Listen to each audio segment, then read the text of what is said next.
정영택 목사의 쉐마 바이블입니다.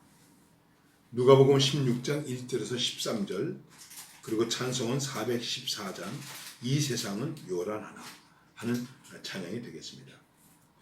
또한 제자들에게 이르시되 어떤 부자에게 청기가 있는데 그가 주인의 소유를 낭비한다는 말이 그 주인에게 들린지라.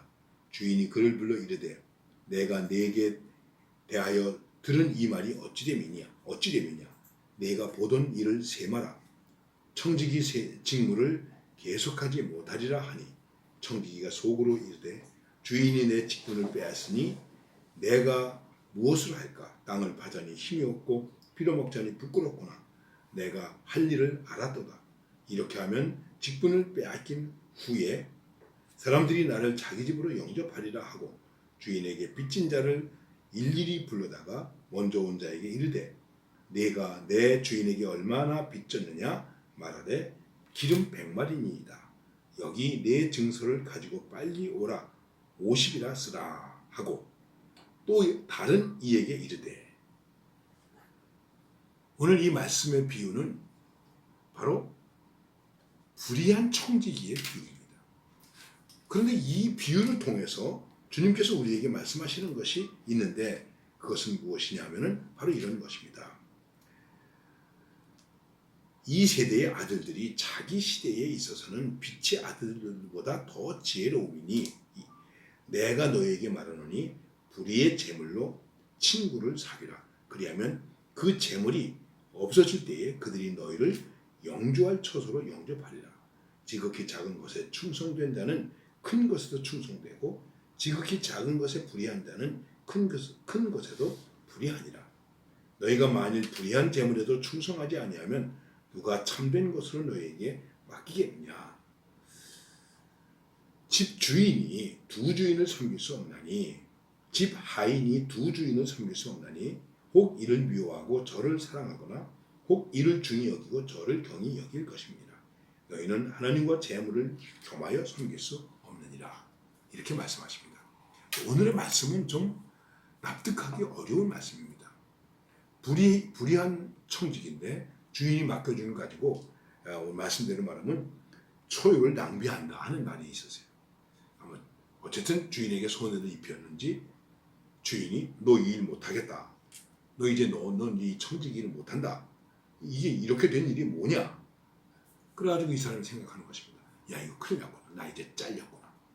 일하자니 힘이 없고 빌어먹자니 부끄럽고 어떻게 하면 좋을까. 그래 놓고는 돈을 꾸어간 사람들에게 이 주인에게 빌려간 사람들에게 어린 와가지고 장부를 조작한 거예요. 말하자면 그래서 기름 100마리를 가져간 사람에게 빨리 고쳐서 50마리로 써라. 그리고 50마리로만 50마리를 갚고 뭐 나중에 50마리는 자기가 받을 것인지 어떤지 모르겠지만 내가 쫓겨난 다음에라도 이렇게 내가 베풀어 줬으니 내가 그래도 어떤 면에서는 이제 환영을 받으면서 도움을 받으면서 살아갈 수 있지 않겠느냐 하는 것입니다. 그래서 주인이 보니까 이 사람이 좀 잘못은 했지만 옳고 참 또 지혜롭다. 그래서 그 지혜로운 것을 선택한 것. 지혜로운 청지기였다는 것. 하인은 주인만을 섬겨야 된다. 이것을 말씀하고 있는 것입니다. 자, 우리가 어떤 교훈을 할 때 항상 좋은 것을 가지고 가르칠 수도 있고 나쁜 것을 가지고도 가르칠 수 있는 것입니다. 좋은 것을 보고서도 배울 수 있지만 나쁜 것을 보고도 이러면 안 되지. 이렇게 나쁘게 되는구나 하는 것입니다.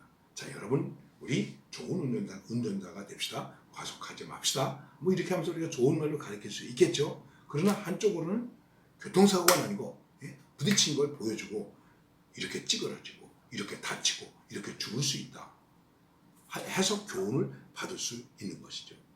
그러니까 과연 이 교훈을 통해서 우리들이 얼마나 지혜롭게 되는가?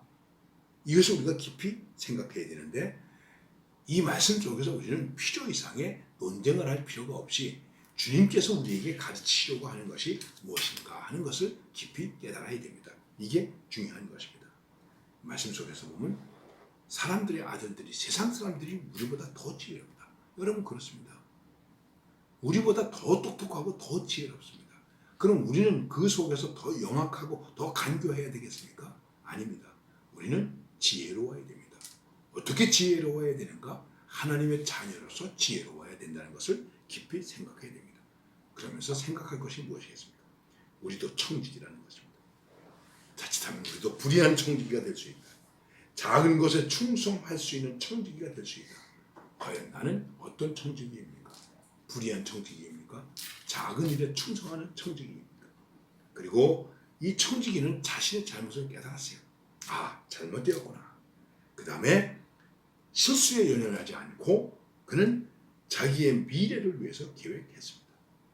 과거의 포로가 되지 않았다는 것이죠. 우울증에 걸리는 사람들은 대개 과거의 포로가 되어 있는 것입니다. 그래서 과거의 포로가 되어 있으면 정말 위험한 것인데 현재도 없고 미래도 없습니다. 미래의 포로가 되어서 과대망상에 걸려 있는 것도 상당히 문제이지만은 사실 과거의 포로가 된다면 지금도 없고 미래도 없는 아주 불쌍한 존재가 된다는 것입니다. 그리고 미래를 준비함에 있어서 현실적 지혜를 통해서 해결한다고 하는 것입니다.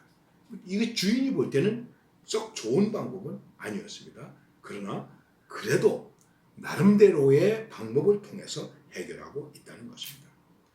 더 나아가서 주인은 청지기의 한 행동은 인정하지 않았지만 이 청지기의 지혜는 인정했습니다. 현재를 직시하고 미래를 준비하는 이 지혜로운 청지기, 이것을 인정했다고 하는 것입니다. 우리가 이 교훈 중에서 우리가 생각해야 될 것은, 이제도 말씀을 드렸습니다만 더 깊이 생각해야 될 것은 청지기로서 사실은 주인이 모든 것을 알고 있다는 것입니다.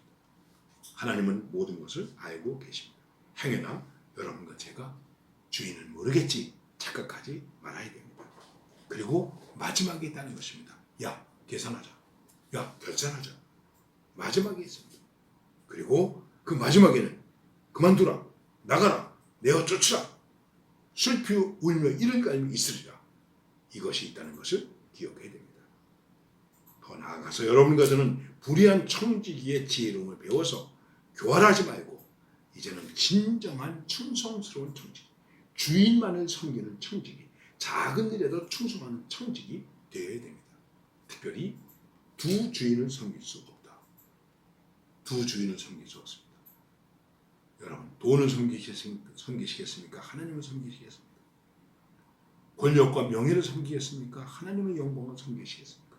바로 이것입니다. 우리의 기회를 선한 기회, 그리고 그 선한 기회에서 지혜를 가지고 미래를 준비하는 기회로 발전시킬 수 있는 정말 지혜롭고 충성스러운 청지기로 살아갈 수 있기를 바랍니다.